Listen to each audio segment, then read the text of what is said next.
29 दिसंबर 2007 जब पूरा हिंदुस्तान नए साल के जश्न में डूबने की तैयारी कर रहा था, ठीक उसी वक्त केरल के एक बेहद शांत कस्बा चेलेम्बरा में सन्नाटे को चीरती हुई पुलिस की गाड़ियां दौड़ रही थीं। साउथ मालाबार ग्रामीण बैंक का मैनेजर जब सुबह वॉल्ट का दरवाजा खोलता है तो उसके पैर तले जमीन खिसक जाती है। सामने तिजोरी खाली थी। 80 किलो खरा सोना और 50 लाख रुपए कैश यानी करीब 8 करोड़ की दौलत हवा में गायब हो चुकी थी। लेकिन हैरान करने वाली बात ये नहीं थी कि चोरी हुई। हैरान करने वाली बात ये थी कि बैंक का मुख्य लोहे का दरवाजा, खिड़कियां, ताले, सब कुछ अपनी जगह बिल्कुल सलामत थे। जब पुलिस की टॉर्च की रोशनी फर्श पर पड़ती है तो खौफ का एक नया चैप्टर शुरू होता। कंक्रीट के मजबूत फर्श के ठीक बीचों बीच एक परफेक्ट गोल इंसानी साइज का छेद बना हुआ था। चोरों ने बैंक के अंदर कदम नहीं रखा था, वो सीधे जमीन को फाड़ कर वॉल्ट के अंदर दाखिल हुए थे। क्राइम सीन पर न कोई फिंगरप्रिंट था, न कोई डीएनए और न ही सीसीटीवी में कोई सुराग। केरल पुलिस के सामने कोई आम अपराधी नहीं, बल्कि एक ऐसा शातिर मास्टरमाइंड खड़ा था जिसने पुलिस की पूरी थ्योरी को पहले ही कदम पर फेल कर दिया था। पुलिस के आला अफसरों के सीने में आक्रोश का ज्वालामुखी फट चुका था। इस खुली चुनौती का जवाब अब उसे नर्क तक खदेड़ कर ही दिया जा सकता था।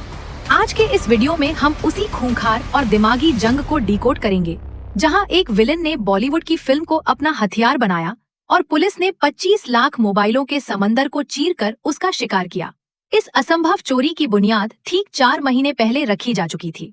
अगस्त 2007 में एक बेहद पढ़ा लिखा, शालीन और संस्कारी बिजनेसमैन जिसका नाम जैसन था, उस कमर्शियल बिल्डिंग के मकान मालिक के पास पहुंचता है। उसका इरादा बेहद सीधा और नेक था, ग्राउंड फ्लोर की खाली दुकान में एक आलीशान लग्जरी रेस्टोरेंट खोलना। मकान मालिक को शक न हो इसलिए उसने बिना मोल भाव किए 50,000 रुपए का भारी भरकम एडवांस कैश में टेबल पर सरका दिया। मकान मालिक खुश था और ऊपर पहली मंजिल पर काम करने वाले बैंक के कर्मचारी इस बात से बेखबर थे कि उनके ठीक नीचे उनकी मौत का फरमान लिखने वाला आ चुका है। चाबी हाथ में आते ही जैसन ने रेस्टोरेंट का सारा काम बंद कर दिया। दुकान की कांच की खिड़कियों पर अंदर से पुराने पीले पड़ चुके अखबारों की परतें चढ़ा दी गयी, ताकि बाहर से अंदर का एक कोना भी न दिखे।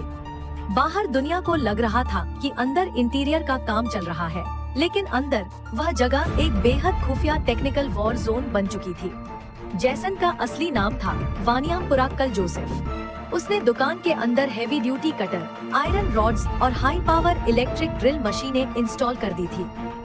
हफ्तों तक बैंक के कर्मचारी जब अपनी कुर्सियों पर बैठकर काम करते तो उन्हें फर्श के नीचे से भारी वाइब्रेशन और ड्रिल होने की आवाजें सुनाई देती। वे आपस में हंसते कि नीचे नया रेस्टोरेंट बन रहा है, बहुत जल्द अच्छा खाना मिलेगा। उन्हें अंदाजा भी नहीं था कि जोसेफ ठीक उनके पैरों के नीचे खड़ा होकर कंक्रीट की 8 इंच मोटी छाती को मिलीमीटर दर मिलीमीटर छलनी कर रहा था। वह बैंक की तिजोरी का एक एक इंच मैप कर चुका था। तारीख 29 दिसंबर 2007, शनिवार का दिन। नए साल का लंबा वीकेंड शुरू हो चुका था। बैंक के कर्मचारियों ने आखिरी बार ताला लगाया और अपने अपने घरों के लिए निकल गए। बैंक पूरी तरह सूना हो चुका था और यही वो पल था जिसका जोसेफ पिछले 4 महीनों से इंतजार कर रहा था। रात के सन्नाटे में जोसेफ और उसके 3 साथी दुकान के अंदर अपनी आखिरी पोजीशन लेते हैं। ड्रिल मशीन अपनी पूरी ताकत से चलती है और कंक्रीट का आखिरी हिस्सा टूटकर नीचे गिर जाता है। जोसेफ बिल्ली की तरह उस तंग छेद से ऊपर रेंगता है और सीधे बैंक के सबसे सुरक्षित स्ट्रॉन्ग रूम के अंदर लैंड करता है। उसके हाथ में कोई बंदूक नहीं थी, लेकिन उसकी उंगलियां गैस कटर के ट्रिगर पर थीं। ऑक्सीजन और एलपीजी सिलेंडरों की तेज नीली लपटों ने लोहे की मजबूत तिजोरियों को मोम की तरह पिघलाना शुरू कर दिया। ग्रामीणों का रखा हुआ 80 किलो सोना और लाखों का कैश चुपचाप जूट की बोरियों में भरा गया।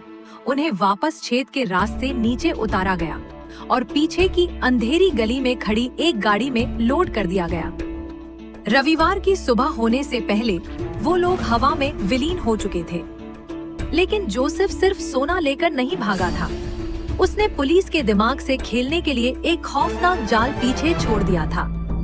सोमवार की सुबह जब मलपुरम के सुपरिटेंडेंट पी विजयन अपनी टीम के साथ वॉल्ट के अंदर कदम रखते हैं तो दीवार पर कुछ ऐसा लिखा था जिसने सबके होश उड़ा दिए। लाल रंग से बड़े बड़े अक्षरों में लिखा था जय माओ।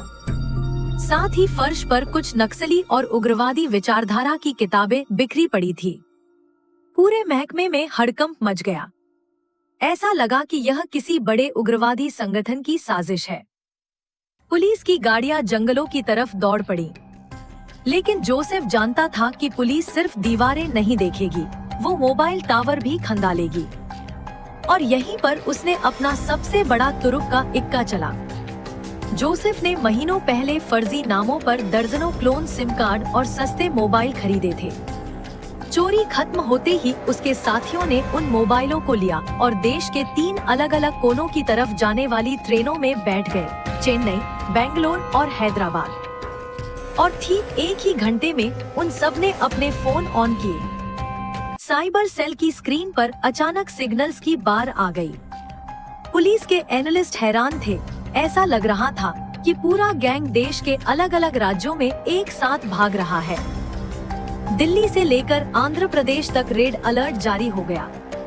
पुलिस की टीमें हैदराबाद के एक होटल में छापा मारती हैं, जहां जानबूझकर जोसेफ ने 1 किलो सोना छोड़ दिया था ताकि पुलिस को लगे कि वो सही रास्ते पर है।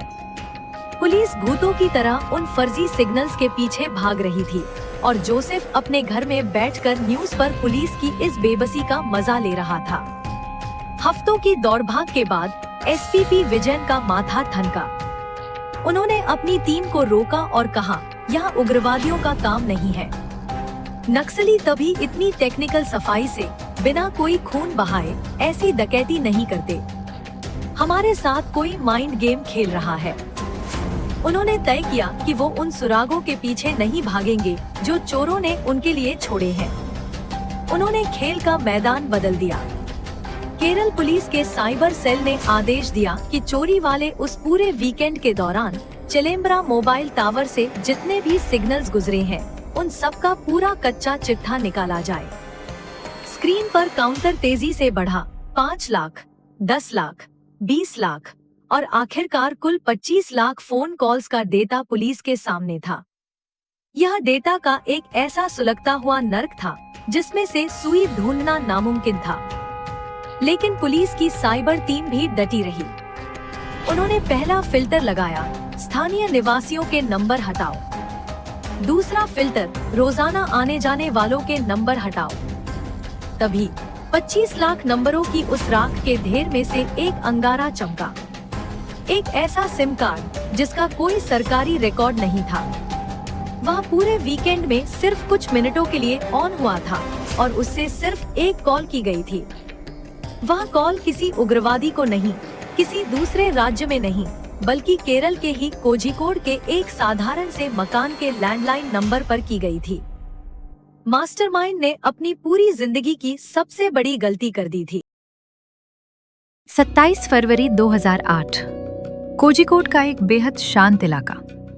पुलिस की गाड़ियां बिना सायरन बजाए एक घर को चारों तरफ से घेर लेती हैं। पुलिस वाले दरवाजा तोड़कर अंदर घुसते हैं।